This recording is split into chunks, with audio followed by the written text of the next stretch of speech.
Bonjour chers frères et sœurs, chers amis. Aujourd'hui, le thème que je vous propose, c'est « Ne vous cramponnez pas à votre passé ». Aujourd'hui, je vous propose un extrait du livre « Restaurer les relations brisées ». Encore, nous continuons sur cette lancée.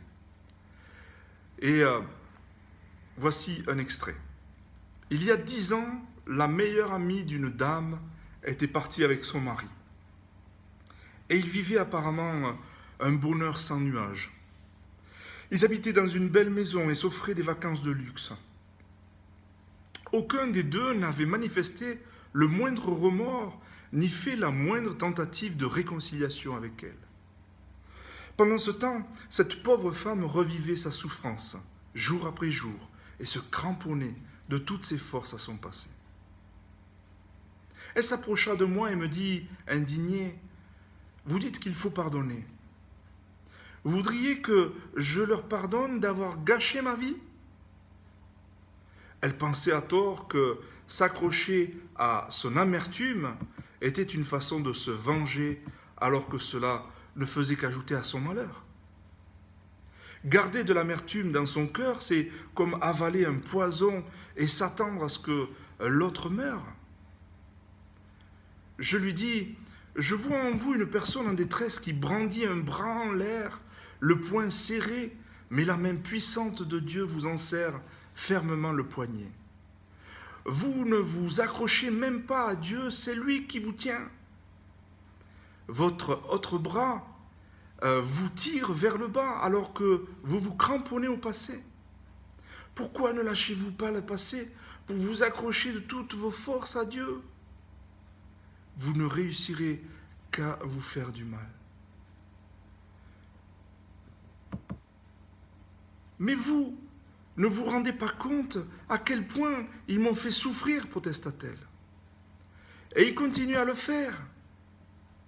Le pardon est le moyen que Dieu nous donne pour faire cesser la souffrance. Quand vous lâchez le passé, il n'a plus d'emprise sur vous. Et vous pouvez entrer dans une relation d'intimité avec votre Père céleste qui vous aime. Elle suivit mon conseil. Le lendemain matin, alors qu'elle chantait dans la chorale de l'église, tous ceux qui la connaissaient furent frappés par le changement sur son visage.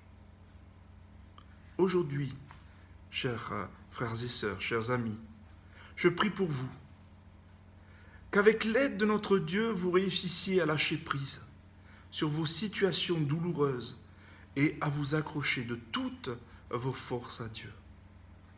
Voici la promesse de Jésus pour vous. Ésaïe, chapitre 61, verset 1. L'Esprit du Seigneur, de l'Éternel, est sur moi, parce que l'Éternel m'a consacré par onction pour annoncer de bonnes nouvelles aux pauvres. Il m'a envoyé pour guérir ceux qui ont le cœur brisé, pour proclamer aux déportés la liberté et aux prisonniers la délivrance. Le pardon est le moyen que Dieu nous donne pour faire cesser la souffrance. Que votre journée soit remplie de sa présence, que sa paix et son amour vous inondent. Prions.